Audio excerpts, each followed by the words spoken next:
ردا على تعليق بس واحد اتقال في الفيديو اللي فات، علشان الناس خدت الفيديو اصلا في اتجاهات تانية خالص، مش مقصوده ومش مرغوبه يعني. ولكن في تعليق صراحه استفزني جدا من كتر ما هو تعليق، يعني مش عايز اقول احمق، ولكن التعليق بيقول ايه.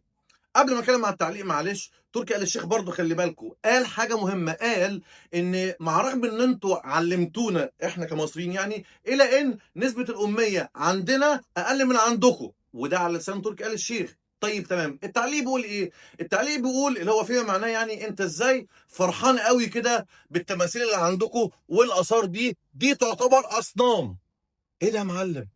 يا معلم انت احنا بعاد قوي عن بعض، يعني احنا مش هينفع مع بعض. اصنام؟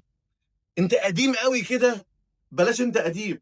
هو هو تعليمنا فيكو للدرجه دي ما جابش نتيجه. انت والله كده زعلتني، لان انا كنت انا متفائل خير ان احنا تعليمنا يجيب نتيجه يعني، وده على لسان تركي آل الشيخ ان احنا اللي معلمينكم. فهو الظاهر اللي حصل ان احنا انك انت في الحصه دي انت ما كنتش حاضر قوي. انت يا معلم انت دماغك متسفلته، متصنفره رايحه مش راجعه نهائي.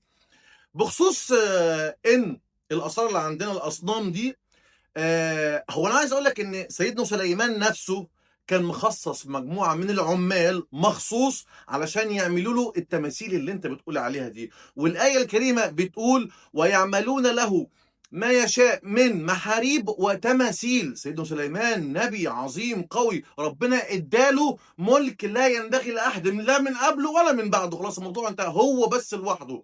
تخيل، كان مخصص ناس علشان تعمل التماثيل دي وتصنعها كنوع من انواع الفن والحضاره والرقي. حلو الكلام، حلو الكلام. تعالى برضو على نقطه تانية. عمرو بن العاص نفسه لما جه مصر عشان ينشر الدين الاسلامي، ولا راح كسر تمثال ولا راح كسر مسله ولا كان ليه علاقه خالص نهائي بالتماثيل، لانها مش اصنام.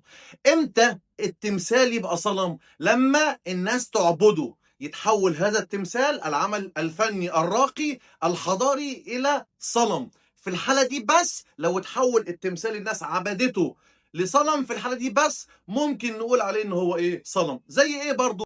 سيدنا ابراهيم قال لقومه والابيه ما هذه التماثيل التي انتم لها عاكفون. يبقى التمثال لما الناس تعكف على، تقعد له مخصوص على عبادته، في الحاله دي فقط يتحول التمثال يتحول لصنم.